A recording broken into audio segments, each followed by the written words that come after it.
All right. So let's get straight to what we have, right? All right. In this class, right? So our agenda today, we are going to look at introduction to modern layouts, right? We're going to look at Flexbox.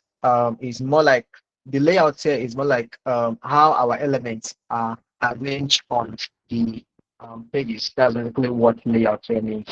Flexbox, grid, media queries, responsiveness, and CSS frameworks, right? We're really going to touch all this, right? But you know, really, most of them we're not really going to go deep into them like CSS frameworks. So there are a lot of work that you have to do on your own end to equally ensure that you grasp everything that is going to be said here, even after the class, right? So let's get started. I don't really have screenshot of my slides today, but I will be toggling between my code editor and my slide because that will be very, very easier for us. So Flexbox, like I said, the layout is how your elements are located, how they are arranged on your on your website, right, on your web page, how your elements, let's say the elements are like the H1, the paragraphs, how these elements are arranged on your web application. That's what layout here means. So why are we going to be using Flexbox and Grid? Most times, most times we use like the on our Wednesday class we talk about um, what's it called, display. We talk about display. So display is whether our elements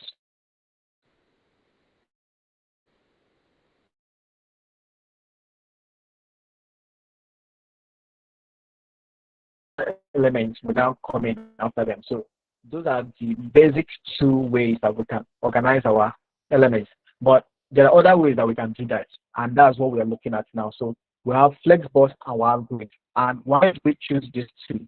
Although basically they are the, let's say they are the modern layouts that we often use, right?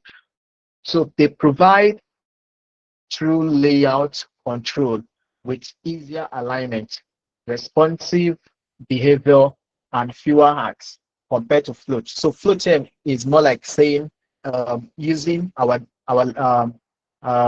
using our what's it called, display, using our display. Is our element going to be block or is it going to be inline? So that's what float here. Float is more like a way that a way that we keep our elements. But when we use Flexbox, we are trying to modify a lot of things, and that's basically what we're going to be looking at soon on our code editor. So we have layout principles that we often come in contact with, and modern layout.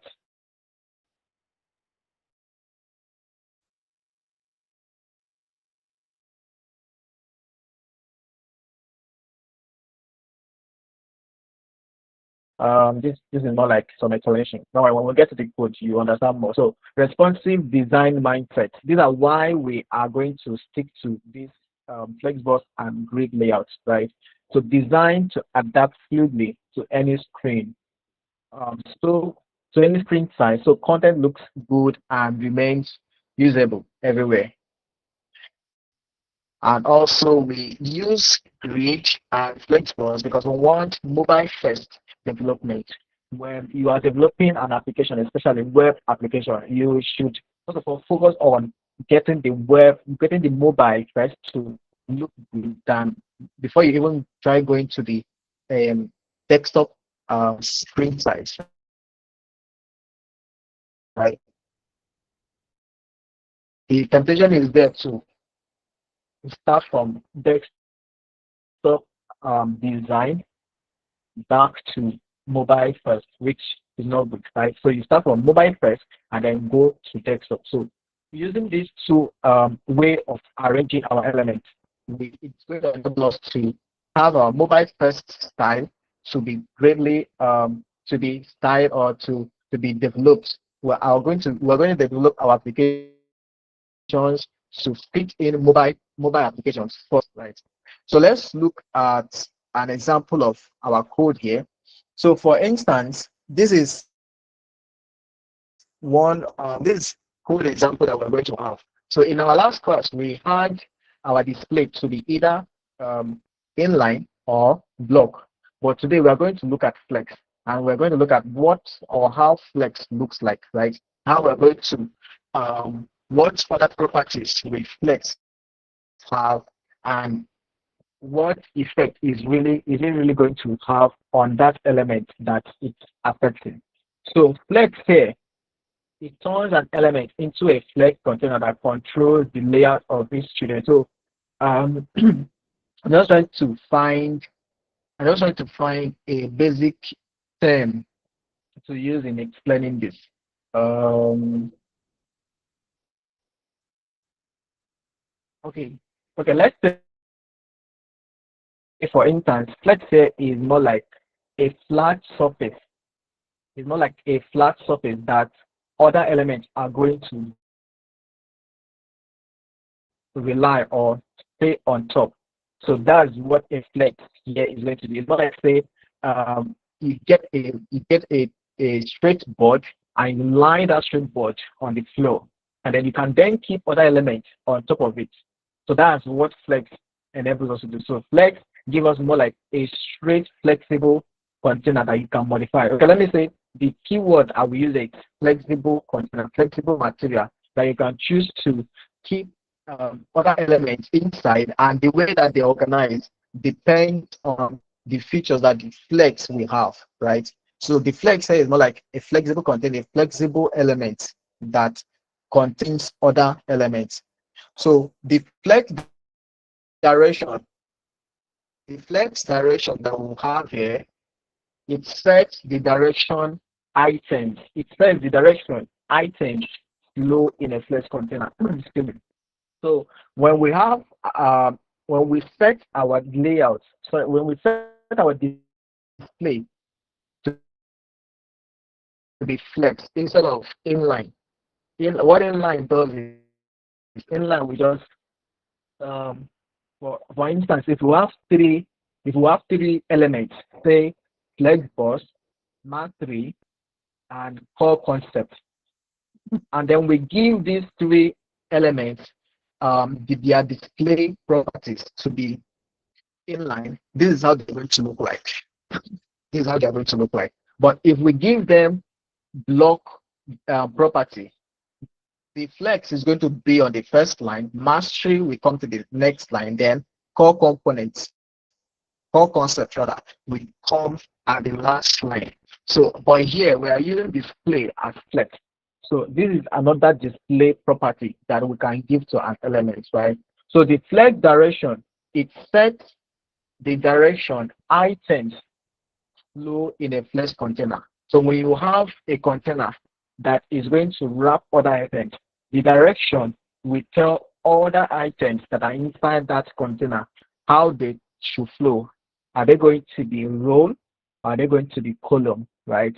So that's what we're going to look at that. Then we have justify content.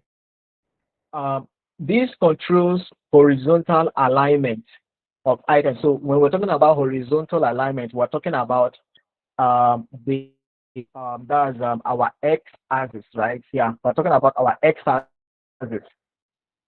That is, we're talking about going from the left to the right, and so on and so forth. So justifying content, we're telling it, should it compact the elements that we are going to have, or should it give some gaps in between them? So that's what really happens. Then align items controls the vertical alignment of items along the cross axis. So the justify content is more like give gap between items side by side, right? Then align items, which is still a property that we're going to give to our elements, which is more like the container container that is going to contain other elements. So align items is going to add the feature or add the style that adjusts the gap between elements that are on top and beneath the other elements, right? So we have flex wrap, allow items to move to the next line if they don't fit in one row. So we are all going to see this gap, there's the spacing between flex item without using margin. All right, so let's look at an example of this in our code editor. And over here, I have my code. And if you can see my code editor, can I get a reaction? If you can see my code editor, okay, fine. Yeah. Okay, I think I need to zoom in because from here since it's down and this is my processing. Yeah. All right. So I'm going to I want to show an example of how this works. Let me find okay. All right. So let me comment this. So the over here on my code editor, I have this HTML file, and inside of it,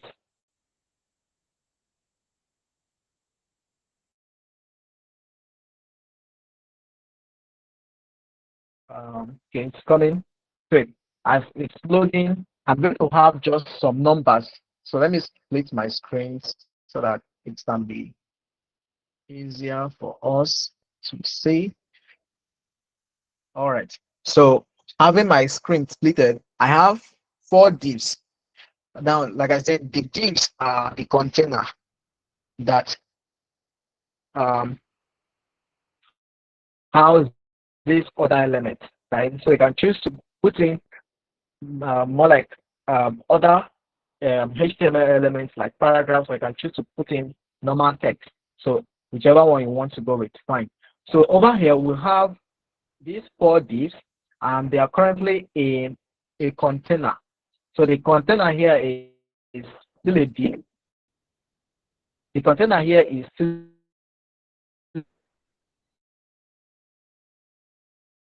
we are going to tie this container to take in a flex style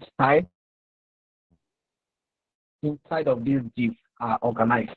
So currently, I don't have any style here on the HTML, but I already have the style which I want to I want to link now to my HTML. So I'm going to link that to my HTML. We'll see the output, then I'll go back to the style to show how the style looks like. So let's see what we have. So over here we have this, and what happens there is, first of all, the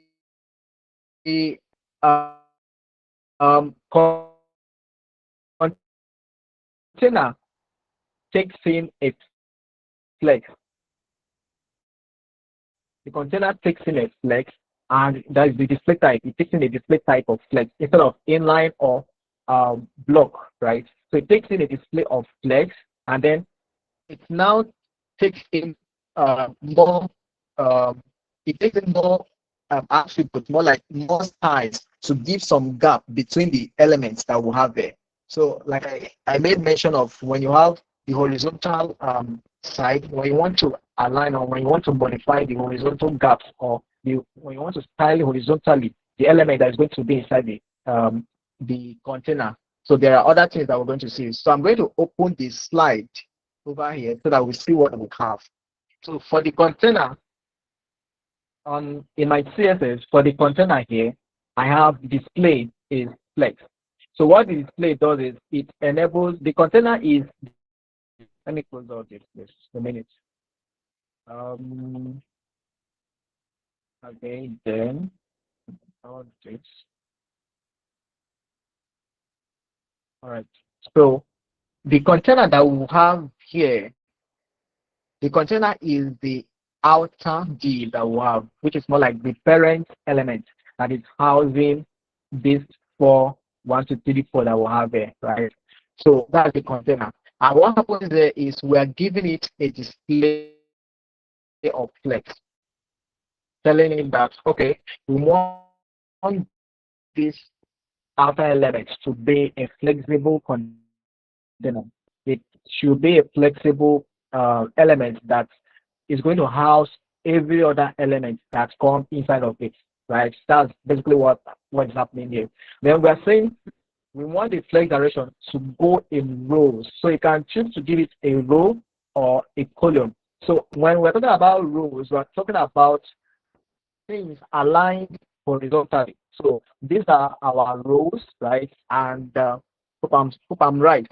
Let me confirm, please. Yeah, yeah. So these are rows. So our rows, these are our rows. So horizontally is our row. Then when we give the flex direction to be column, that means we are making it to go vertically. We want it to go from top to bottom rather. But we are going with flex direction of row. We are saying go from left to right, something of that nature, right? So that's what basically happens. And the direction we are talking about here is the element that is going to be inside of the container, not the container itself, right? Because everything you are doing now for the flex, you are talking about each element that is going to be inside of that particular container. That's basically what you are doing. All right. So giving the flex direction to the row, then we're justifying content. Remember, when we want to justify content, what we're saying is we want to modify how the alignment, how the styling on the x-axis looks like. How should it be organized? How should it be styled? So we can have other things, we can have other values for that, but we're going to choose center. And what center does for us is it keeps this entire these 4 elements at the center of our container. So if we choose to make this end, I think there's end, yeah, you see it goes to the right hand of the container. If we choose it to start, it comes to the left side of the container. So we are choosing center so that we're choosing center so that it can be at the middle of the container. Then we equally have align items. Remember, I said align items if having top and bottom alignment. Justify content is between left and right, but align items is between top and bottom. So when we have align items to the center, what we're actually saying is let this element, let the element inside of this container be at the center. So if we take it, let me be sure of, okay, if we take it to the end, it's going to be at the bottom. And if we take it to the start, it's going to be at the top. So this is basically what is happening. So, but we want to keep it at the center that we'll have, right? So we'll have center here, take it back to center so that we'll have it to be at the center of the container. Then flex wrap, like I said, flex wrap, what wrap does it tells the container that if there is by chance, if by chance that we have more elements that won't be able to fit in into this container that we have there, what happens is let it take that element down to the next one. So if I start to shrink my page now, I should have the element 4 come down to the bottom. And if I shrink the more, I will have 3 come down to the bottom. So this is what's happening. So that is the work of the flex wrap for us. So the flex wrap enables us to shrink as the page is shrinking. If there is more elements that won't be able to fit in comfortably into that element, into that container, let it adjust and let it push some below, right? So that's basically what flex wrap does for us. Then gap is the space between gap is the space between the elements inside of the container. So if you increase this, if you increase the gap here, what happens is the space between one and two increases, and is generic. What I mean by generic, it applies to all the elements, right? So if I increase in space, the space between one and two to three to four is going to increase. If I reduce the gap, the space between one to two to three, and three to four is going to reduce, right? So that's basically what happens. Then we have height. So this height there is now applying to the container itself, not the element, right? This height applies to the container. So if I reduce it to, let's say, 180, you see there. Okay, let me make it 100. So you see the height reduces. Then the border, it's this black line, this sort of black line that we have, right? That is over that's over the but that is over the container itself. That's the border that we have. All right. So then over here we have box. So this box now are the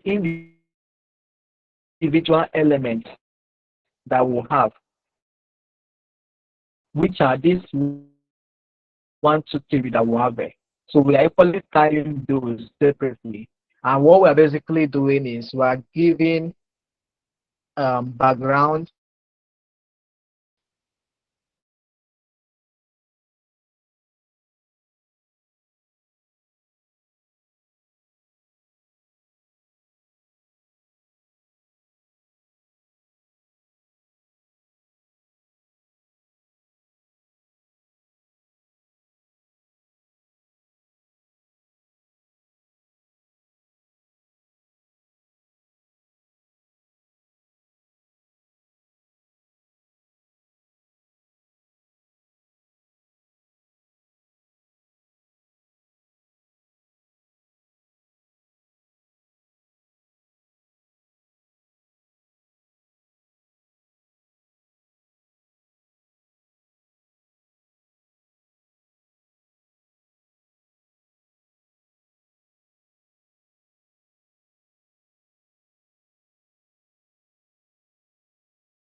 Sir, I cannot hear you. I cannot hear you again.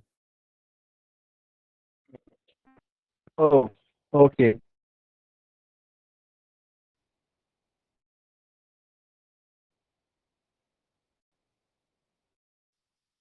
Okay, I said if you can see my screen, if you can see my screen clearly, can you give me a reaction so that I know that I'm with you people and you are with me? Okay, yeah, great. Okay, awesome. Okay, so I'm going to the next slide that we'll have. That is, we've looked at um, we've looked at our flex mastery. That's the core concept of flex, how our elements are going to be organized and how they are going to be, yeah, how our elements can be arranged aside from using inline and block elements, right? That's basically what I explained now. So we're going to look at another thing, which is, okay, I think I'm off. A minute, please. A minute. Oh,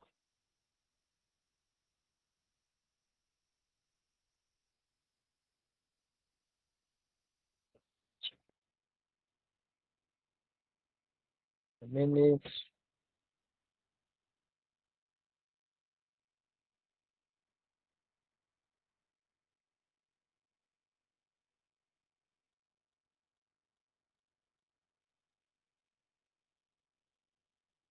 Oh, um, please give me a minute, please. Let me finish this.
Please, I can't hear the picture.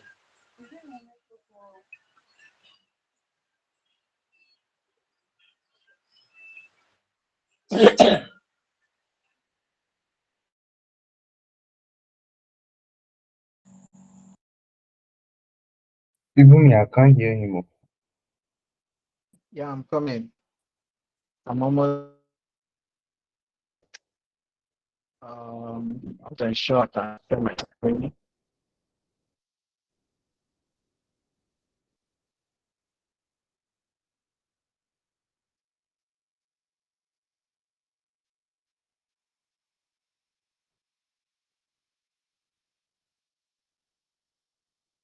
A minute, please.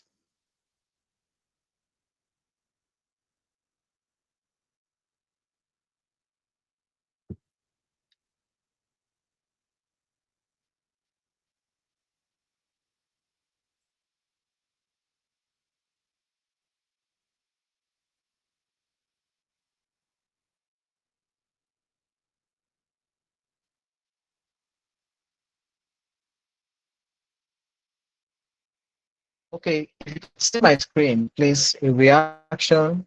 If you can see my screen, can I get a reaction, please? If you can see my screen. Okay, fine.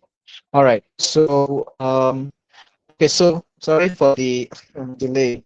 All right, so going forward, I have here the next thing we're looking at is grid, CSS grid. So when we're talking about CSS grid, we're talking about creating rows and columns. I know we've already looked at, um, we've seen flex.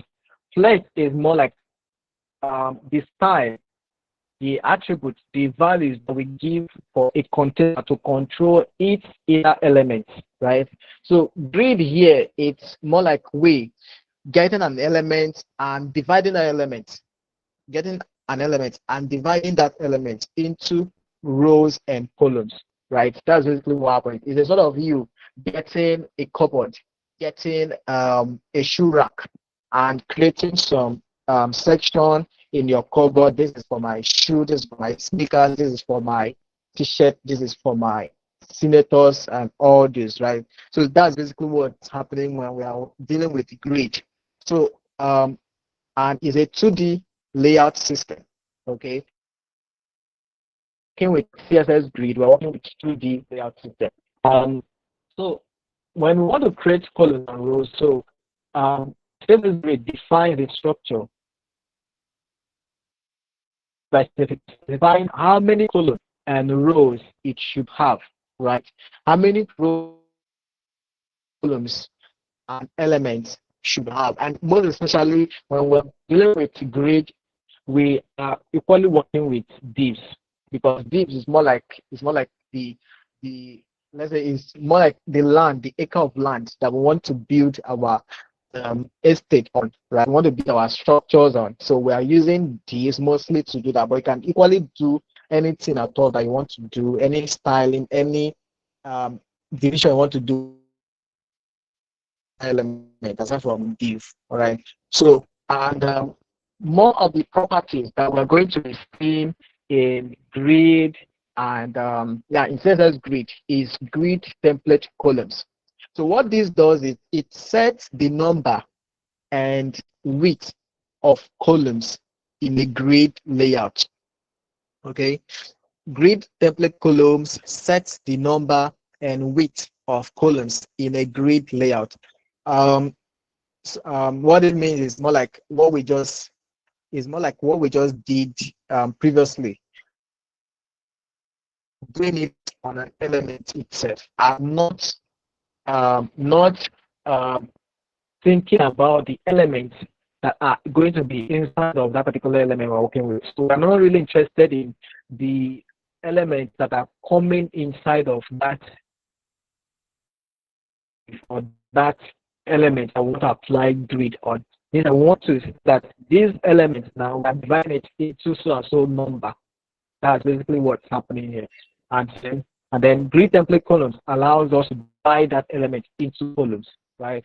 Then grid template rows set the number and height of rows in grid layout. So the grid here is more like how do I say it? It's more like a table, right? It's more like when you're creating a table. So when you have a box and you want to create a table out of that box, you use the grid, the grid property in CSS to divide that element into cells.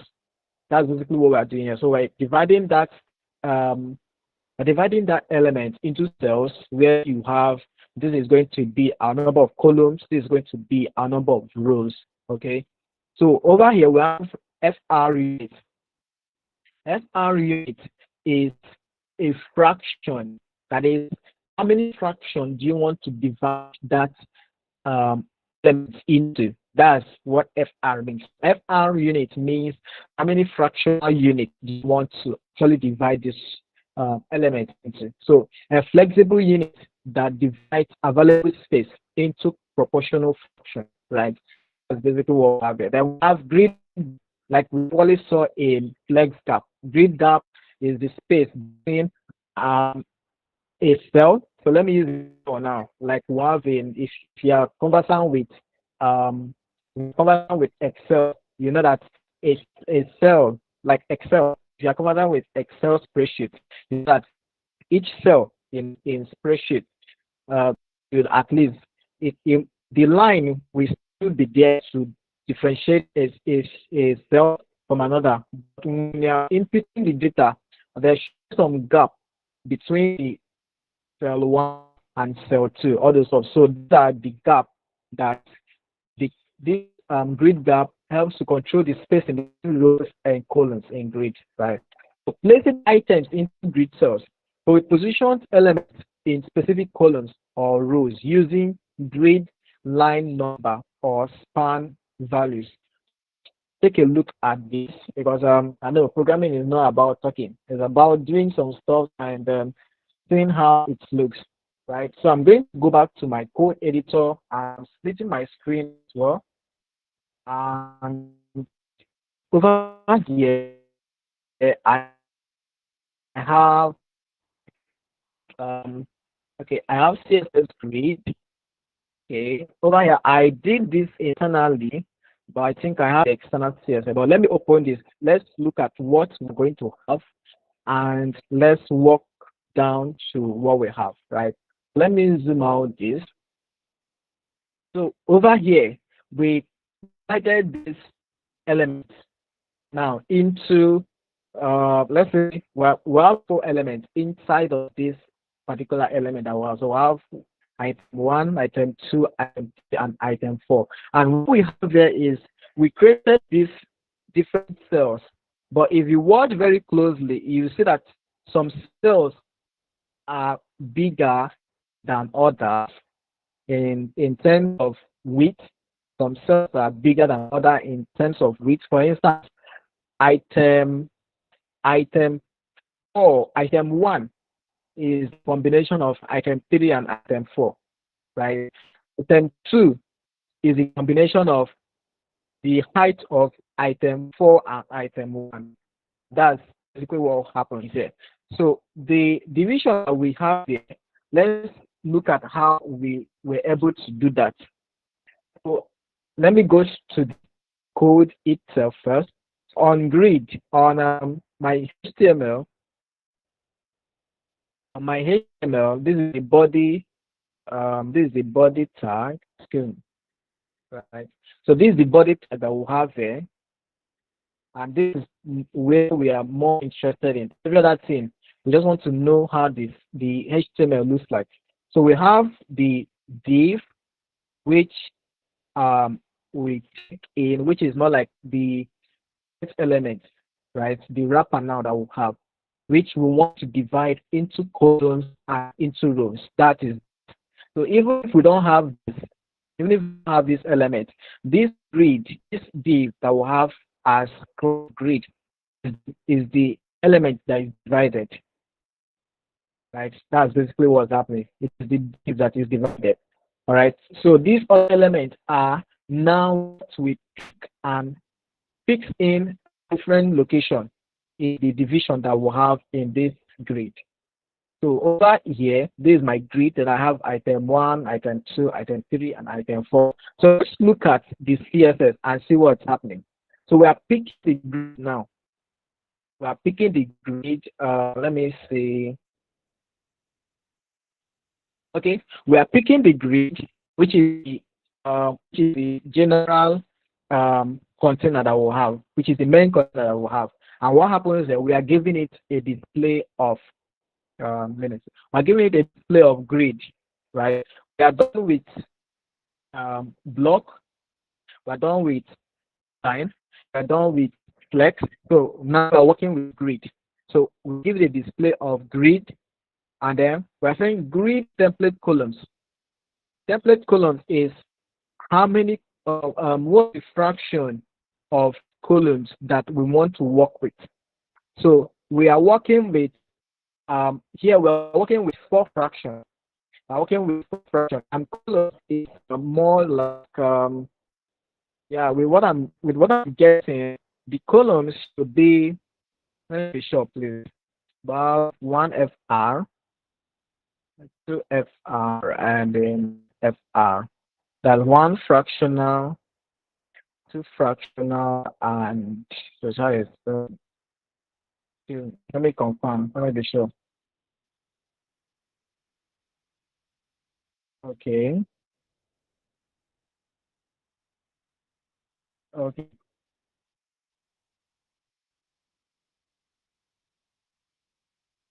Okay.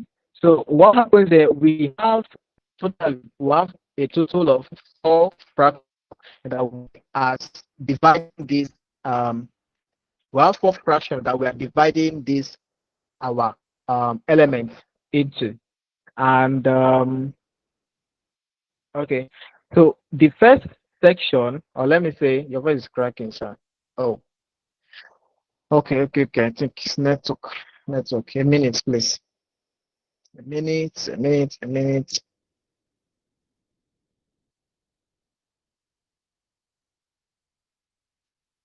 Kind of breaking. Okay, okay, okay. Um.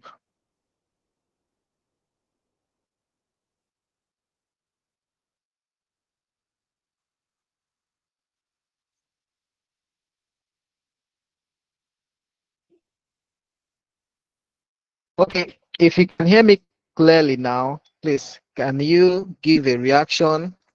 If my voice is clear now, can I get a reaction, please? Okay. All right. Okay. Okay. Okay. Thanks. Thank you. Okay. So back to my explanation. Basically, what happens here is when you are dealing with grid, you are basically going to divide the grid.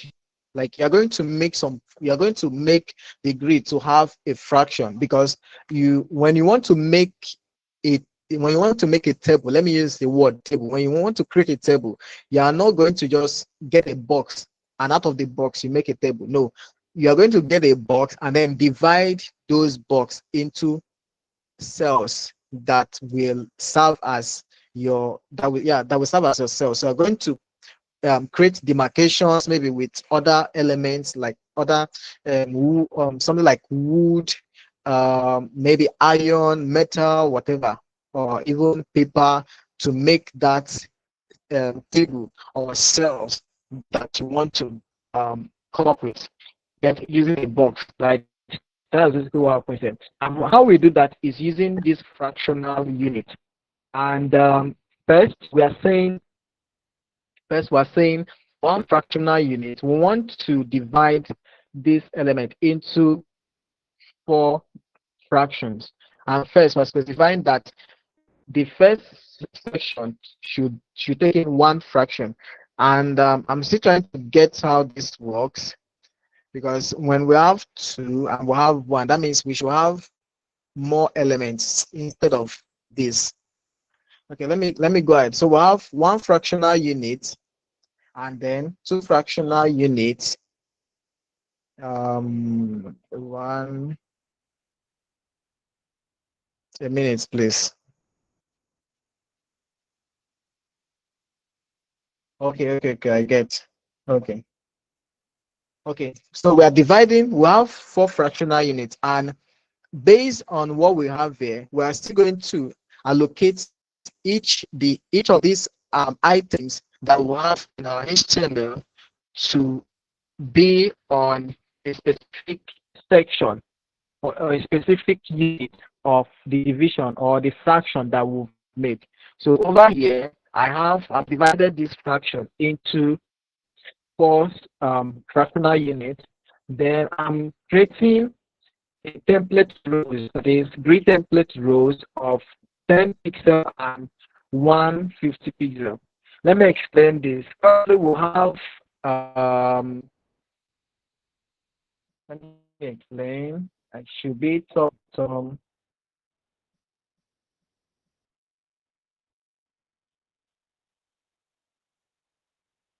Okay. Okay. So what happens there is we have 100 pixel and we have 150 pixel. So what happens there is when you're styling your template rows, when you're specifying maybe let's say when you're specifying some um, dimensional units. What I mean by dimensional units is when you're specifying maybe the width of some stuff or the height of some stuff, and it's something that goes around the elements. Okay, let's use something like a border. When you're working with a border and you want to specify how the border should look like, border takes in four parameters. The border, okay, let me say the border has four parameters. It has four sides. You have the top, the right, the bottom, and the left. So when you want to style, you can choose to style each side of the border separately, right? So but when I do okay, let me use this to explain what I'm doing now. So when I choose to so I'm working on here, I'm working on this place now. When I have these 2 pixel solid and this color, what happens there is I'm saying that all the side of the border should take in 2 pixel. Okay, but we can choose to give the border top a separate style. We can choose to give the border right a separate style. We can choose to give the border bottom a separate style and border left a separate style. And but what we did there was to specify that okay, we only need the entire border to have a one to have a unique or to have the same weight of border borderline. Yeah. So what happens, why I'm saying this is because when you want to style something like a border, it's going to go from top, right, bottom, and left. And that's basically what happens there. When we're working with template rows, we have top and we have, okay, let me say we have the vertical and then we have the horizontal. We have the vertical and the we have the vertical, which is the 100 pixel, and we have the horizontal, which is 150 pixel, right? So that's basically what's happening here. So the 100 pixel is for the is more like, let's say, how big should the elements, the rows that we're working with, how big should it be? The vertical is going to be 100 pixel, then that is the height should be 100 pixel, then the horizontal should be 150, right? That's basically what happened here. So and going with gap, we have gap should be the spaces between the elements, and this the gap we have there is covering the four sides of the elements that you're going to be working with. So the four side of the elements takes in the gap, but if you want to specify the different side, you can go 20 pixels is going to be for top. If you give 10 pixels, it's going to be for right? So let me save that and see, right? So it changes. If I give 4 pixel, it's going to be for bottom, and then if I give for um, 15 pixel, 25 pixel, is going to be for the left. So this is what happens. But we are getting a cluster here. So let's leave it to what we have initially. So I have 20 pixel, which applies to all places. Then margin. the gap between an element and its neighbor. We've done that. Border the line that we have around here, padding the gap between an element. The element is okay. Yeah, let me just say 3. Let's say padding the gap between item 3 and the space in this element. That's just it. But we're working with grid, so that means the space between everything that we have there and the border. That's basically what happens. Then item one is this, and what happens there is we are saying out of the okay, I'm saying this is 3. I was wondering, yeah, this is 3, not 4. So out of the 3 units, out of the 3 fractions that we've created for the columns, these are 1, 2, 3, right? So item 1 should take in 1 out of the 3. That means we have this for the column. This is our column. This is our column. So our vertical line is our column, while our horizontal is our row.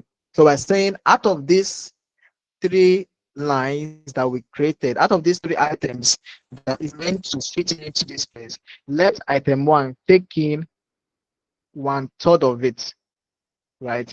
And that's basically what happens here, because I see if you bring item 1 into 3 places, it's going to fill up this horizontal line, this vertical line. I think it's going to fill up this section. Then grid roll, we're saying half of it, take half of the space that we have.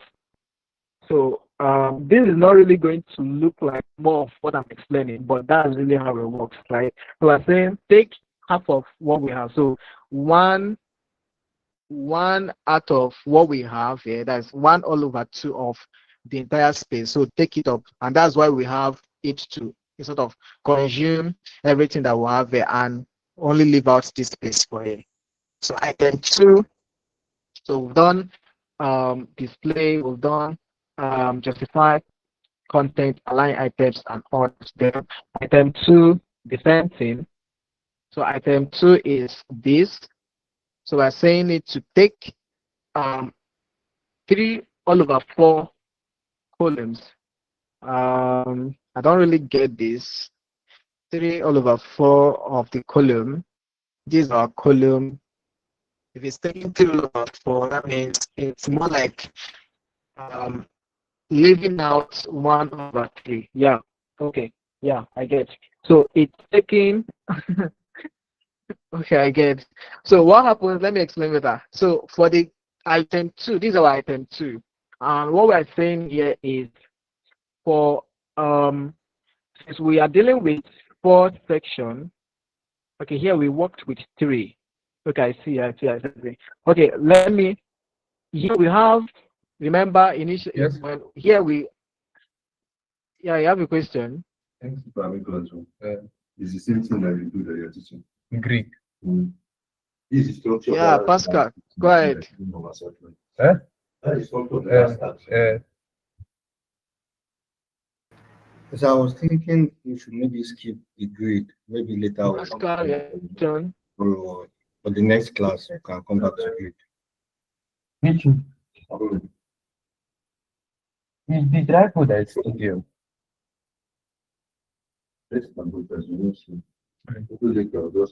Okay, I think maybe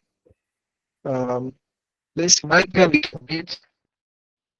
Okay, so let me break this more down. In our template column, so we have 4 fractional units, and here we are saying out of the 3 fractional units that we have for the column, right? We want to give our item 1 3. I want to give our item 1 of it, which is saying these are rows, then these are columns. So I want to give out of the 3, we want to give this to be 1. Then item 2, which is this, we want to give it 3/4. That means it should take it should take the gap that is meant for 3 elements out of the 4 that we're working with. This is not really, excuse me.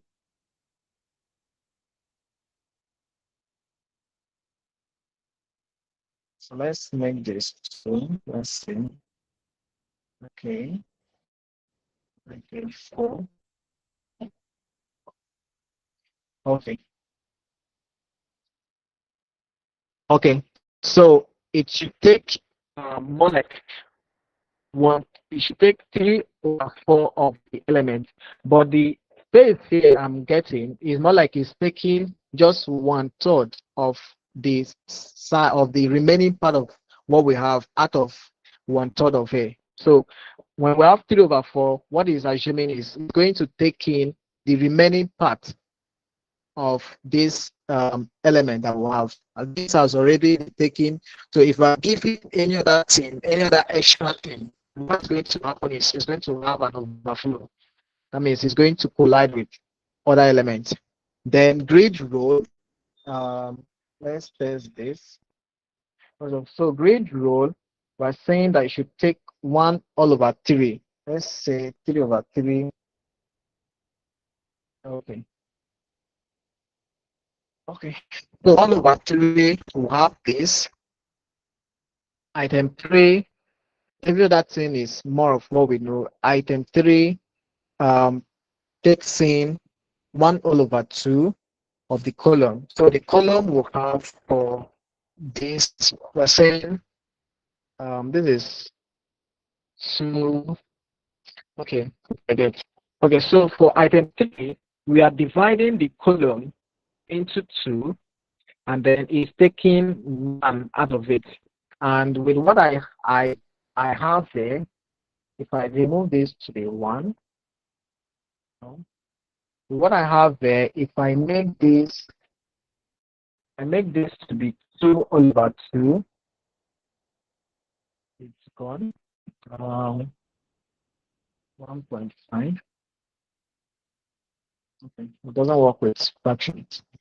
Okay, what I have there, if I I I have my item 3, it's going to have my columns, which is the vertical lines, the vertical axis, going to divide this into 2 and take up 1. With what I have, is going to divide this um into 2 and take up 1. Then rows is going to divide it into 3, 1, 2, 3, and take up. Is it take up or give up 2? It should, if I'm going with 2/3, that means it should take from here to here. Let me be sure of this.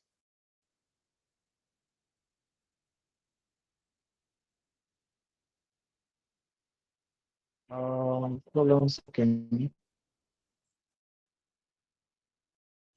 Okay, see.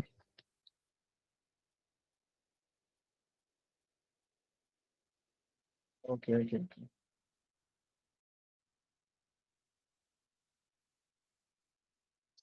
Okay. Okay, I see there's a clash here. There's a clash. So this is our, with what I just noticed now, this is um our vertical axis, while this is our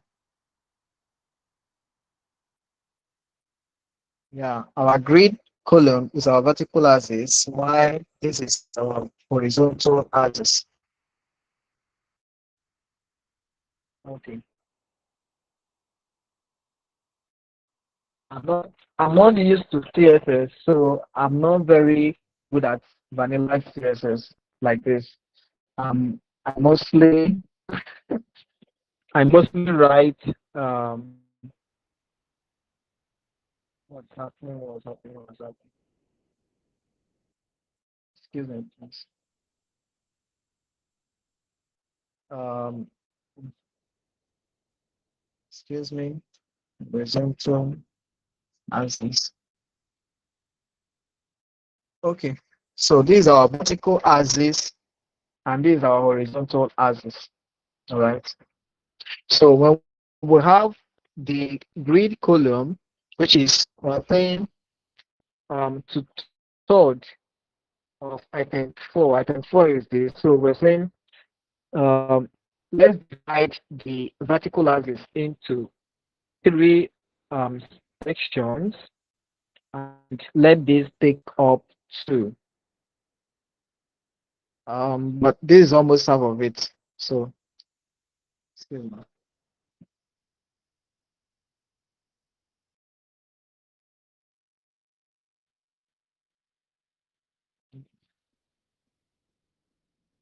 Okay, please. There are a lot of, I think there's a lot of calculation going on here. So, but I'm able to establish the way that we have to divide the cells, because we won't just keep waiting for this. We won't keep saying this. But what I've been able to do was to get how we divide the columns and then how to specify the space for this. And moreover, your stage now, yeah, I understand the almost there. I understand your stage now. You are not really going to be needing this. You're not really going to be needing this, right? Because I'm not used to vanilla CSS, honestly.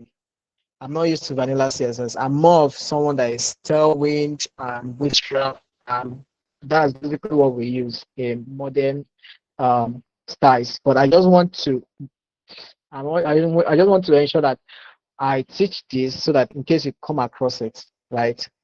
But you can make further research on your own side about how to go about the grid and the grid column and grid rows, right? Okay, so without wasting time, I will go into the what we'll have for the next slide, which is okay, yeah, media queries. So media queries will have there. If you can see my screen, please reactions. I'm not alone. If you can see my screen, reaction, please. Okay, thank you. All right. So media queries and responsive design. When we're starting, I said something about starting from mobile view designs. When we want to build any application at all, teach us the modern one instead. Okay, yeah, sure. Sure, we're getting there. So when we want to design an application, when we want to build an application, we are going to be more interested in having an application that is responsive on mobile device. What I mean by responsive on mobile device is when someone visits your application with a phone, with a smartphone, it's going to be responsive. And what responsiveness means is all your elements are going to look intact. You're not going to have stuff that is scattered and all that. Application that is intact and everything works out fine, right? There are some, excuse me, there are some there are some pages, there are some applications, there's some websites that when you visit with your phone, if you try scrolling, you see that side of the element, the side of the application doesn't fit your screen. It overflows on your screen, right? So that's that when that happens, we say that the application is not responsive. It doesn't fit into your phone. It still tries to assume that you are browsing with a laptop or a desktop. Okay, so but we use media queries to ensure that these things fit in, that everything that we're going to be doing is mobile view and we have responsiveness, we have our application to be responsive, right? So media queries are breakpoints, and what we make media queries are what we use in styling from breakpoints, and breakpoints are more like the width of your devices, right? So when you have a mobile device, your smartphone, your Android devices, your iPhones, your tablets, all these have different widths that they all measure up to. That's why when you browse a site with your phone, you will notice that the font, the letters are going to look tiny than when you're browsing with a laptop. So all these are things that are factored into when building an application. It's simple. It might look something big now because you're just starting, but when you keep on working, you see that it's something that is very easy for everyone to do, right?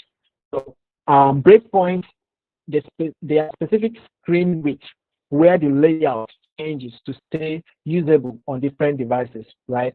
Then we have the media queries, like I was explaining. So the media, it's a media query. It's a property in CSS that we use in styling to tell our CSS, okay, at so and so screen size, we want you to have a special effect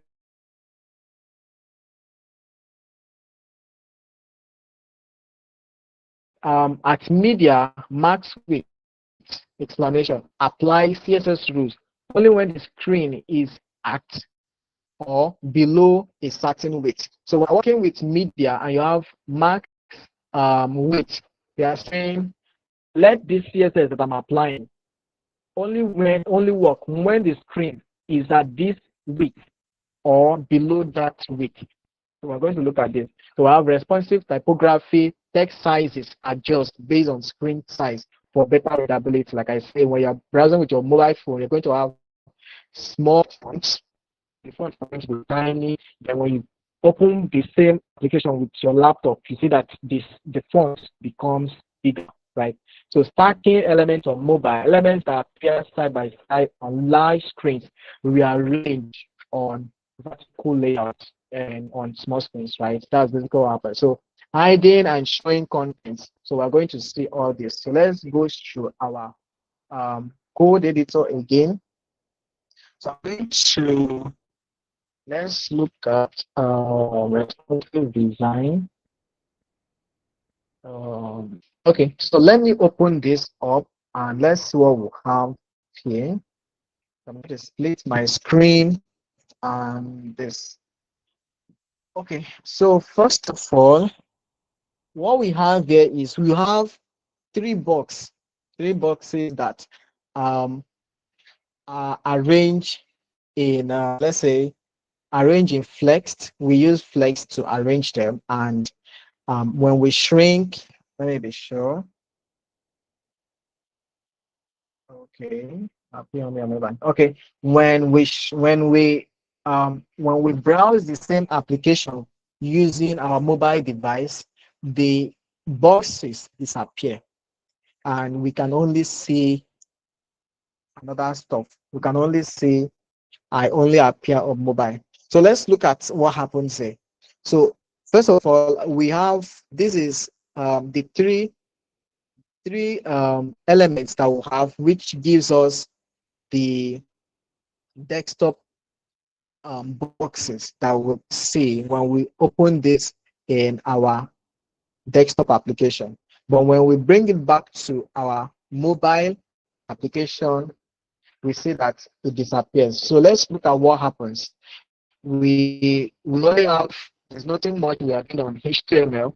Then when we come to CSS, first of all this these are just changing the font family and all that. So we don't basically need all this, but just to have a good font and all that. So let's look at container. Okay, container, nothing much is happening in container. It's just to make sure that the elements that are going to be inside container are going to use the flex display property. That's basically what happens. The background and all that margin, and then the box inside and all that. Remember, we are not interested in layouts now. What we're interested in now is responsiveness. What happens when we are viewing an application on a desktop app, when we're viewing an application on our desktop system or a laptop, and what happens when we are viewing it on a mobile phone, right? That's basically what we're interested in looking at now. We want to understand how it works. So, and how like I said, how we do that is by using the media query, right? So by using the media query, we do that. So let's look at how that happens.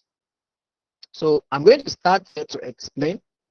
So I'm going to start here to explain. Please, if you can still see my screen, can I get a reaction? Let me know I'm not alone. You can still see my screen. Can I get a reaction? Okay, thank you. Okay, so I have mobile content by default. By default, what we mean by default is by default when you are building an application, your when you're building an application, your default is the application, especially when you're working on web, when I'm dealing with web, the application is assuming that it's going to be viewed on a desktop. It's going to be viewed on a desktop computer, and it's assuming that you are working on a desktop or a laptop. So there's no magic. I know currently now you can develop a website using your mobile phone, using um, um, Lovable, V0, and all those platforms. But prior to now, there was no arrangement that was made to develop a web application using a phone. So it's assumed that your default um, view is going to be your desktop, right, or your laptop. So what happens here is we're saying mobile only. Mobile only is this. Is this. This is the mobile only that we're talking about, right? So this div that we have there is the mobile only and is the class. And we said something about selecting a class. We use the dots mobile only for that to select the class. So what we're saying is we're putting the display to none. So what this display none means is when we are viewing this application on our desktop, that mobile only is not going to show, right? That's basically what happens. So it's not going to show, it's going to hide.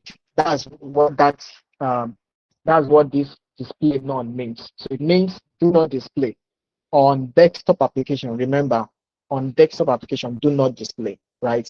Then at media, at media.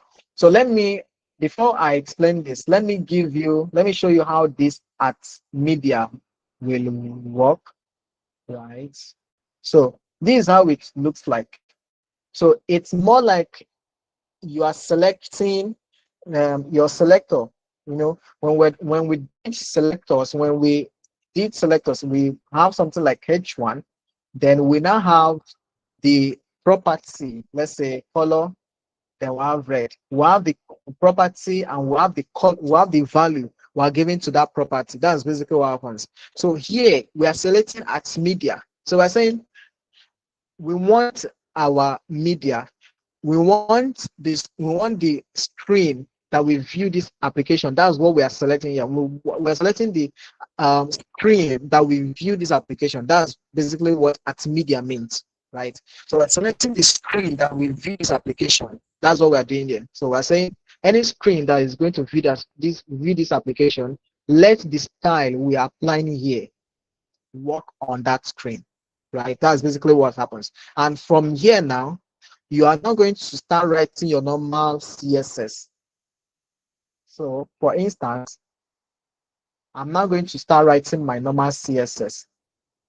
So you see, we have the media, and then inside of the media, you have your normal CSS. So you don't just put media without curly braces and write your this thing. It won't work, right? You have to have the curly braces, and inside the curly braces, you start your normal styling, which can now work on the media query that you want. Okay. So let me bring this up again.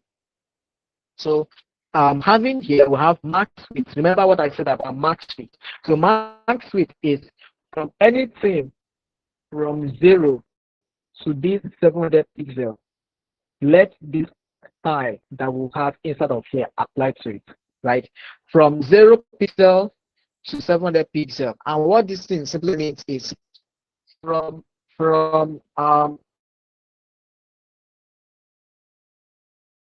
that you can think of to a phone that has its width as 700 pixels. So 700 pixels can be like a tablet. It can be, yeah, I think tablets. So let's say any device that has each width as 700 pixels. Let every style we are doing here apply to it. But any device now that is going to have more than 700 pixels, this style we are putting in here will not apply to it. Right? That's basically what happens. And then what shows here is displaying on, excuse me.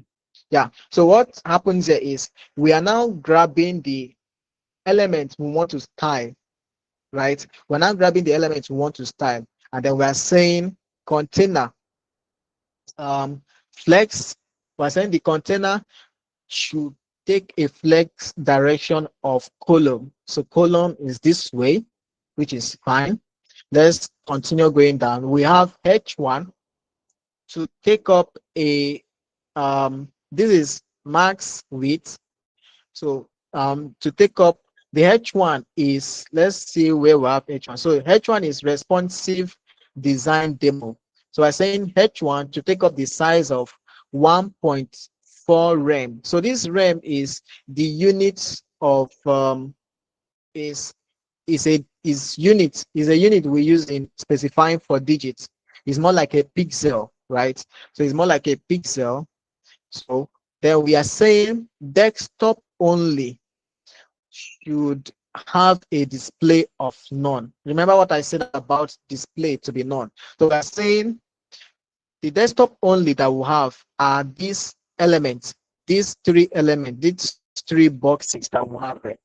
So we're saying all the three boxes that we have, anytime that we are viewing this application, anytime that we are viewing this application on our mobile device, because maximum width was specified at maximum width 700 pixels. So anytime we are viewing this our application on a mobile device, the desktop should not display anything that is related to desktop should not display. That's basically what we have there. Okay. Then we have now mobile only that we hid initially because we hid mobile only here. We had it to display none. So, but we now come inside our mobile uh, view style, and we're saying we are now giving it a style over here, right? So this is what we have. So this makes it that anytime we open this application on mobile, this is what we have. Anytime we enlarge it to desktop, this is what we have. So on desktop, the mobile view we hide. Then on mobile, the desktop view, the desktop elements will hide. So we were able to achieve that by using the media query and specifying that the width should be the maximum width should be 700 pixels. Okay, so that's basically what happens. And as simple as that, I know that this might look too big for, excuse me, this might look too big for some people, but the thing there is you are not going to understand most of the things now until you practice them. Okay, and I will encourage us to practice after the class, especially all the things that we're learning. Go through them, get your hands on them. Right. Okay. Um, if you have any question, you can drop on the chat box or okay. If you have any question, you can drop on the chat box. So going to the next slide now. Let's see what we have on the next slide. So okay, yeah, we are now on modern CSS. So we are now on the modern CSS. So let's look at what happens on the modern CSS. Like someone said, I should teach them the modern CSS, right? So everything that we have been learning, it's more like for a strong and foundational knowledge for modern CSS, right? you can, we still, I myself, I still use, excuse me, I still use vanilla CSS. What I mean by vanilla CSS is everything I've been doing all this while. I see vanilla CS most, but not. I don't. I use it. Okay, let me say I use it some of the time, not most of the time. It will be error to say most of the time. I don't mostly use it. Right? So um, modern frameworks, or let me say modern styling, are more like frameworks that have been built for you. Okay, so an example is Tailwind CSS. I don't know if you've heard of that. So when we're talking about modern CSS, we are talking about frameworks that have been written for you. It's not like someone has written some code for you. So what you just have to do is copy the code and use it in your application, right?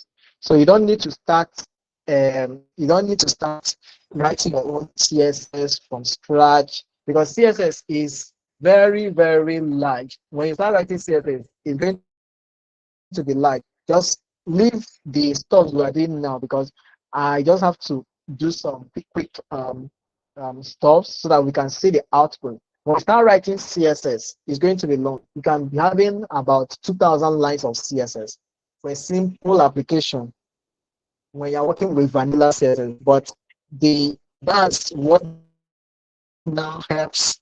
That's why we now have the Tailwind CSS, and we equally have other frameworks. We equally have other frameworks that helps to make this better, right? So benefit of frameworks. So they speed up development with preview styles. So preview styles are CSS that have been written for you. What you just need to do is bring it inside of your code and use it. That's just it, right? So using it is more like, okay, we'll see that. Let me just leave it at there. So they speed up development with preview styles, consistent patterns, and reduce manual CSS. So manual CSS is what we've been learning all the while, right? And this is not the only time you are going to learn this framework, this Tailwind or Bootstrap framework. You are going to learn it in subsequent classes to come. It's just an introductory class that we are doing here, all right? So Tailwind utility first approach. So Tailwind provides small reusable utility classes that let you style directly in your HTML. So I'm going to explain this when we get to our code editor. Then we have when frameworks are useful and versus when not. Okay, I think I have that right. So I'll quickly show you how when to use frameworks and when not to use frameworks. But mostly when you start using Tailwind, I don't think anybody will want to go back to manual CSS, right? So frameworks helps when building fast or standard interface. Okay, so more like when you want to build a dashboard, when you want to build a landing page, when anything at all you can think of, frameworks are best for them. You don't want to start writing your own thousand lines of code for one single web page where you can do it with ease using frameworks, right? So impact on performance and workload. So frameworks improve workflow speed, but may add extra CSS that affects page load if not optimized. All right. So let's look at everything I just said now on our code editor. All right. So I'm going to start. I'm going to. I'm just trying to see. I'm trying to ensure that I have enough time to do this what I want to do now. So I'm going to create a new file here called home. Please, if you can see my screen, give a reaction, please. If you can see my screen, give a reaction. If you can see my screen, all right, thank you. So I have HTML. Why is this? What's happening?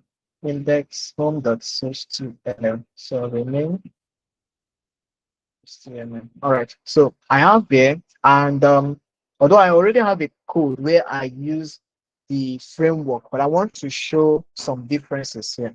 So I'm going to open this on my browser using the Open with Lifesaver, splitting my screen. Okay. So I'm going to do some simple stuff, say div and say h1. This is the class on CSS frameworks, right? Tailwind, CSS, Bootstrap.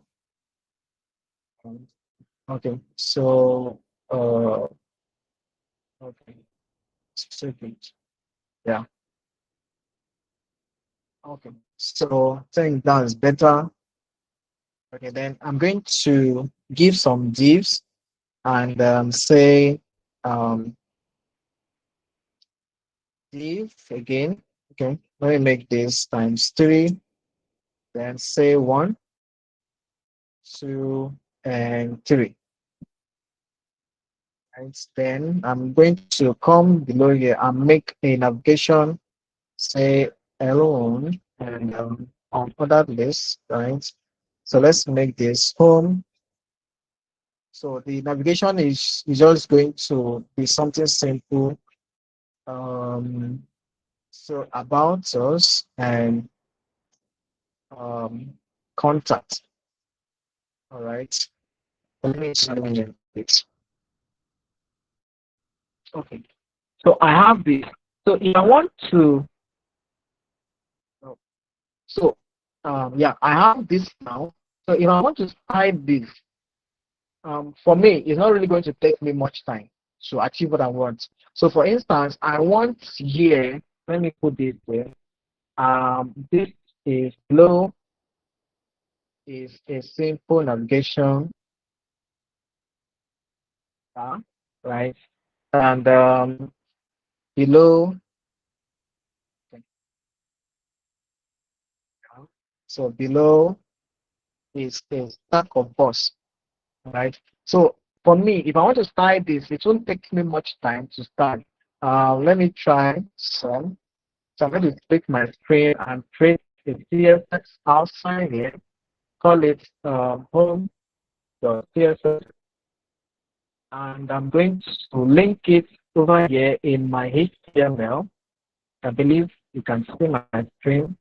However, I have to let me zoom in a bit, right?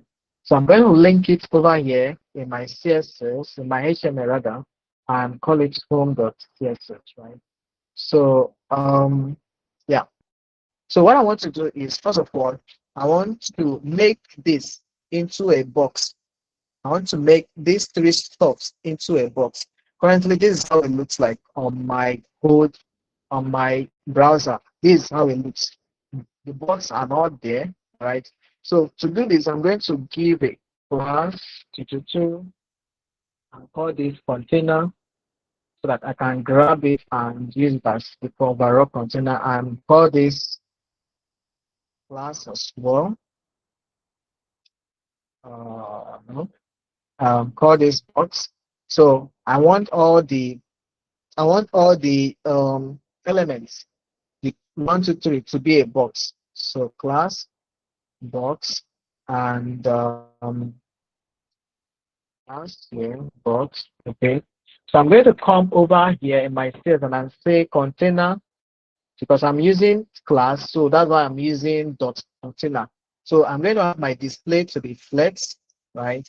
Then my just giving some border, okay, yeah, 1 pixel solid and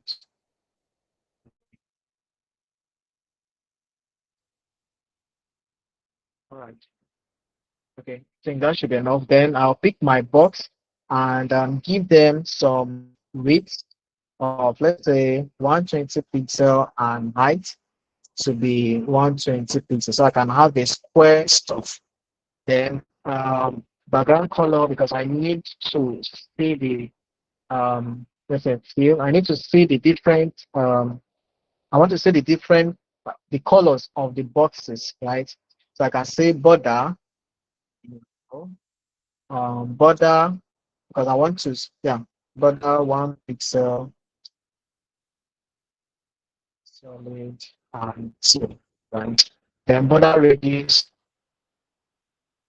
let me make a 5 pixel.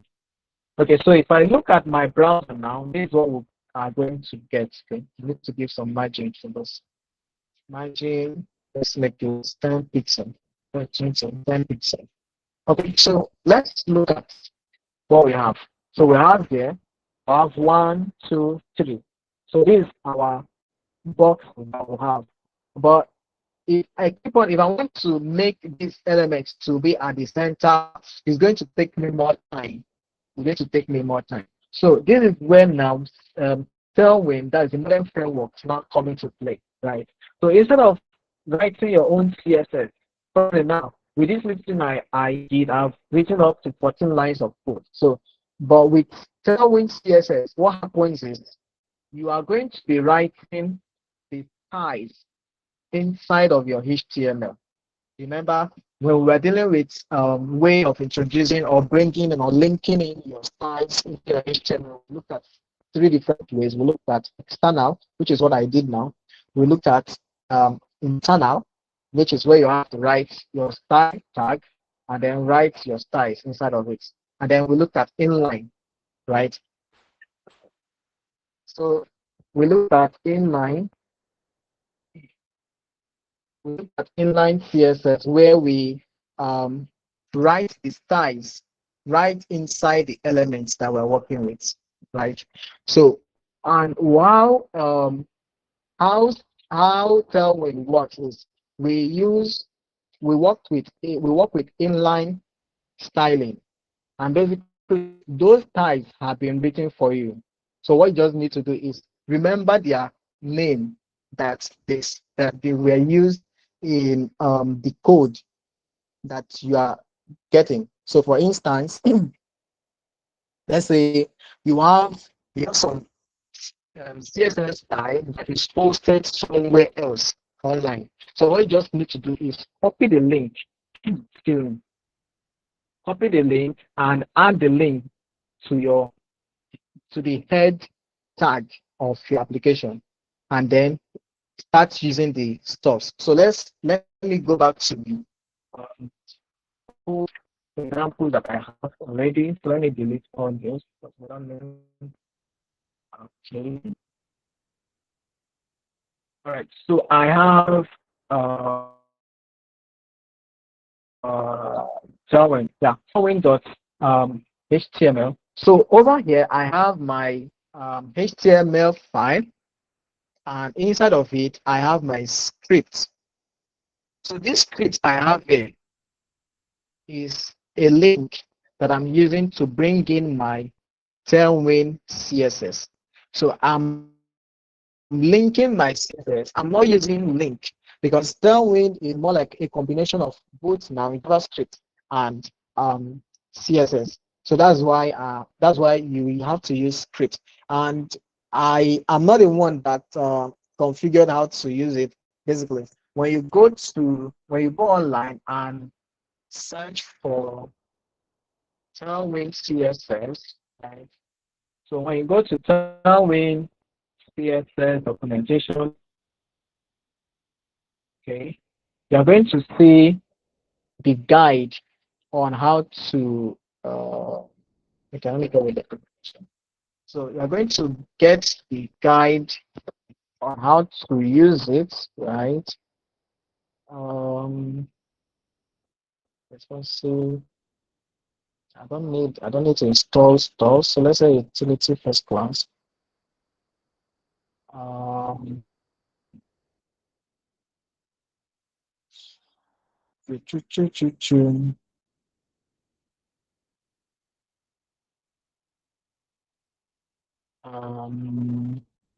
Installation.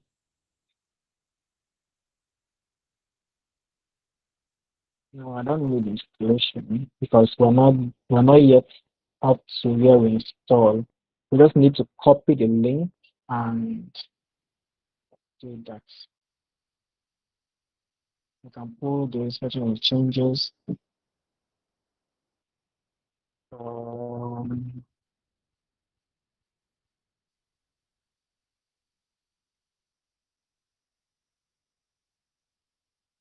Okay, yes. Okay, so let me zoom in a bit. This was what I wanted to show. So there are so many ways that you can use Tailwind, but I'm going to be using Tailwind as a CDN. So what CDN means is Content Delivery Network. And what it does is it's a more like you using a resource that is hosted online. And basically what you are doing is you are connecting that, you are leveraging or you are using those resources online by just using the link or by using something like an API. Okay, if you are let me not confuse. So using a connection, using a link that connects the resources that is online and adding it to your application. That's what CDN. That's what CDN does, and that's how it works, right? So over here, this is a way to go about this. To use link. I didn't test this out, but I just use scripts because I know scripts works better. But this is okay. Okay, so I just use scripts because I know scripts works better. But this you have to, it's sort of, for you to use link, I think you have to download the CSS first, right? You have to download the CSS first, which I don't. So I just want to link it and use it without downloading the Tailwind CSS. So I just want to link it and use it. So when you download it and you have your HTML here, the guide are there. So you just have to put the link of your CSS, your Tailwind CSS, and put the path to Tailwind CSS, which is saying you've already downloaded the file. So locate where the file is and put the path to here, which that's not what we did. What I did was I grabbed the link. I grabbed the script link, which I can't find now, right? I can't find that here now. Okay, so let's continue. But this is how you configure CSS and Tailwind CSS. And when you enter into more framework for writing your front end, because everything you are learning now is the basis, so that when you go into the main thing, you don't get confused. When you enter React or Next.js, you don't get confused, right? Everything we are doing now is just the basics so that you can understand the fundamentals. So the configuration, currently we are not installing anything because there's no support for that. You can't install anything on HTML. It doesn't work. You don't install anything on HTML. It is when you enter React that you have some packages, that you have some folders that will be able to carry stuff. That is when you start installing stuff. So for now, you don't need to install anything. Okay, so back to yeah, back to this. Okay, so back to my code editor. We have the script. So the script is pointing to Tailwind CSS and is pointing to this content delivery network. That is more like a support, is more like a storeroom where the code, where the Tailwind CSS code have been stored for you to use. All right. So let's open this on our browser. I think. Okay, yeah, let's open this on our browser and let's see how it looks.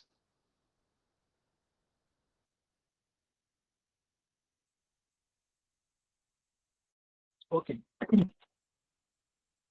So what happens there is I have this button, and because the button is tied with Tailwind CSS, I have these other things that I have in the box which is tied with Tailwind CSS. There is no external. There is no. If you watch, there is no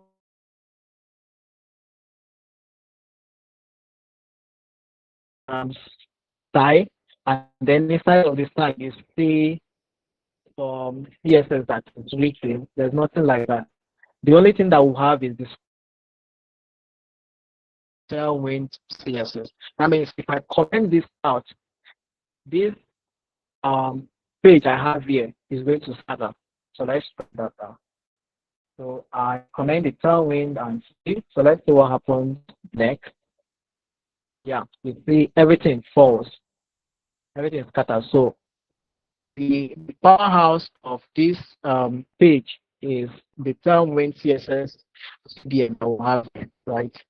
So I'm going to bring it back and everything should return back. So now let's explain how this works. Remember, I told you that your Tailwind CSS are code that have been written for you already. You don't really need to, you don't need to know what's happening behind the hood. What you just need to know is know the name of the um, um, classes. So classes here are classes like we know are just the attributes that an element will have, right? So that's what classes are. So for instance, I have this div here. So this div, I'm specifying something. I'm saying that this div is going to have a flex. So this flex now a is a style that has been written for us in Tailwind CSS, and we already know what flex is. It means that this we should have a flexible container, that this div here is going to serve as a flexible container that other elements can be inside of, right? That's basically what's happening. So flex and then items center. So item center is more like saying justify item, all right? Justify item, and we're saying content. Justify the other one that we did. So align, okay, align items, justify items, all those stuff. That's basically what's happening here. So this is justify items, and we're telling it to be center. Sorry, this align items to be center, justify items to be center. Then we'll have H screen. So H screen is the that should be the height of the application. This div that we have, what we are saying is should take the height of the screen. So if we change this height to be another thing, to be like a digit, let's say something like 30 pixel, right? So let's see and see what happens, right? So 30 pixel, what happens is the height of this div. Remember, we are only working on this div. We have other elements, but I commented them so that we can see the outputs only for now. We can see that the div, the output of this div alone for now. So when we change the height of this to 30 pixel, the div shrinks, right? But when we put back our screen, which means that this height, this element should take the height of the screen. The screen you are working with, whether a phone, whether a laptop, whether a desktop, it should take up the screen. This element should take up the height of the screen. All right, that's basically what happens there. Then we have the background, and the background, we're saying the background color is gray, and then we're specifying how intense the gray should be. So if we move the gray from 200 to like 400, it's going to become a bit darker, right? So let's see what happens. Let's see how the color changes. So how a bit dark gray, right? So all these are tailwind styles that have been created for you. You don't really need to know everything at once. When I started, I didn't know everything at once. There are some I don't even know. What I need to know is anytime I need them, I'll definitely use them, right? So anytime, but there are some that you need to know. Like for instance, I have PX. So PX here means padding X, and padding X is padding the X axis of an element. That's basically what happens. So we're saying pad the X axis of this button. So the button we are talking about is this click me, right? We're saying pad the X axis. And when we pad the X axis, we're padding it with 5 pixels. So the 5 pixel, we're saying, okay, pad the X axis for us, 5 pixels. Pad the Y axis. Remember what padding is? Pad the Y axis. Let there be space between click me and the surrounding border, right? That's basically what happens. So the surrounding border, let there be space between it. So pad the Y axis and let it be 3 pixels. Okay. Background in background color, that's BG. background color is green. How it tends is this green 500. It's more like the percentage. I won't really say percentage because I think it only ends in 900. You can't have anything. You can't have the color up to 1000. So I would just say it's more like yeah, it's more like how it thinks is going to be. So if you need to reduce it, you reduce the number you have. Then text. So the text here is the font color. So the text here is the font color you are working with. And the font color here is white, right? If we change this to red, it's going to have red. And it's equally good to specify, yeah, it's good to specify the intensity. So if I make this 300, going to see that the red becomes more thicker. Yeah. All right. So have this. Then rounded. Okay. Yeah. So rounded here means give us a border radius. So border radius is the curve edges of this our button, right? So the curve edges of this our button. That's our border radius. So using rounded, um, when dealing with when we want to specify some digits or some units in something, we work with in Tailwind CSS. We work with large, we work with extra large, we um, work with medium, work with small, we work yeah, work with small, work with extra small, right? Yeah, work with extra small. Then with if you still want to go more, you can now start increasing this to extra large, right? Yeah, extra large. That is 2 times of the large, 3 times of the large, and all that. Then if you want to still go more below, you use like all this, right?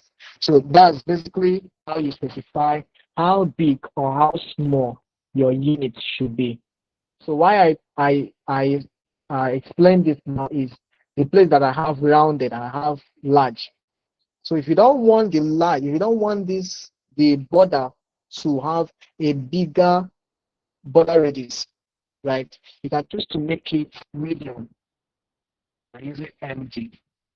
So it's just the edges won't be that sharp, or it won't be that too curved. All right.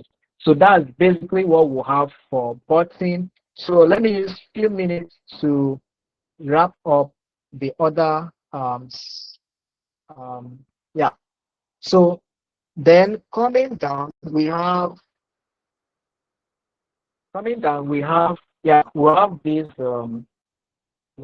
other element we have below here. So let me comment this. We have this other element that we have, which is we have inside. Okay, we have some boxes. We have box one, we have box two, and we have box three. Okay, so let me comment. Let me just link this because of time. So we have this, right? So this is the one I'm interested in because every other thing we have here is more like what we have here is just background color, gray and padding 6. So the padding is padding both the x-axis and the y-axis. That's why you don't have px or py. So p there means padding, and you are padding x and y-axis. So there's nothing much here. Then we have our class. For this, we have grid. Then grid columns. What is the number of columns you want to work with? That was why I was saying those when I was explaining that column. I may not be able to explain that because it's manual CSS and I don't really understand how that works because those slashing, those fractional stuffs. But yeah, you are sure that you are dividing your columns to be three, right? You are dividing your columns to be three, and each of these is going to take up one of the columns, and this is what happens there. So this is your first column, second column, third column. If you add any other element, what happens is going to come under the first one. So let's duplicate box 3 You see that it comes under box 1. So that works out fine. Yeah, you see it. So box 4, let's make it box 4. So box 4 what comes down under box 1.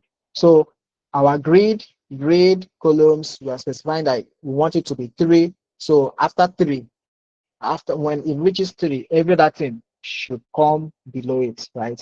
Then gap. The gap is the space between the um, inner elements. That means the gap between box 1, box 2, box 3, and all that.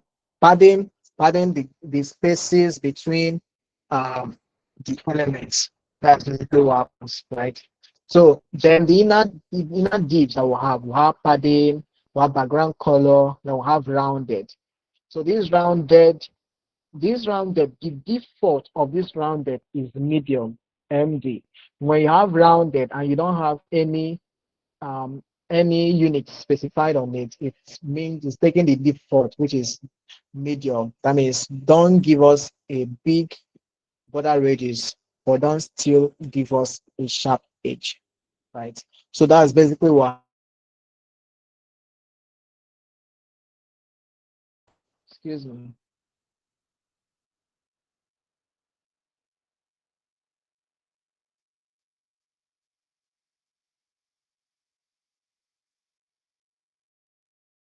Please, if you can still see my screen, let me give a reaction, please. If you can still see my screen.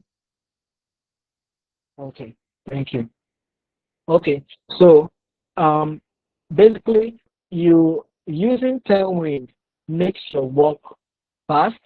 You don't really need to start toggling between CSS and HTML. And basically, when you enter React or Next.js, you will find it's more easier to work with because everything we're dealing now, to be honest, what we are learning now, what you learned this week is just for you to understand how CSS and HTML works. So that when you now enter React and enter Next.js, it will be very, very easy for you because there's no application, though you can build an application with what you've learned, but there is no enterprise application that you can build using this, right? So it's just for you to get up your mind, get ready for the thing that is coming up. So, and my suggestion will always be after today, please go back to what we've learned, especially this framework, this Tailwind theory. Learn how it works, right? Know most of the class names, okay? Know most of the class names, know how it works, know how to specify some gap, how to give some background, how to do a lot of things, all right? Just take your time, do them. Or maybe I think I will give it as an assignment so that we'll work on it better. So that's basically that for this slide. And I think that will be our last slide for today, right? So let me be sure. Yeah. So that's the last slide we have for today. And is there any question? Any question? Any question?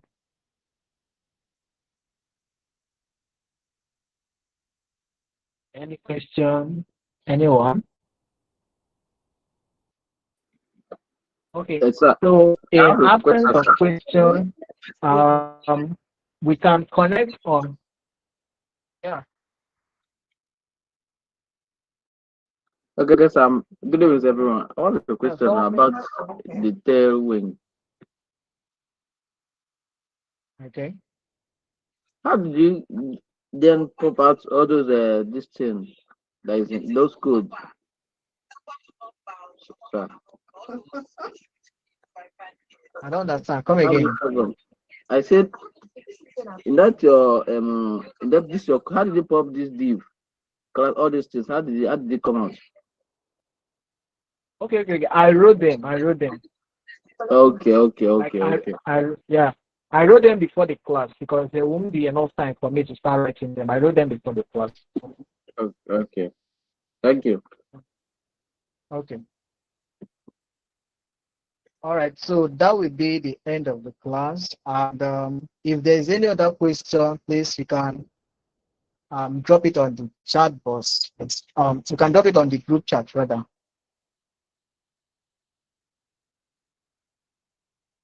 Okay. Bye bye everyone.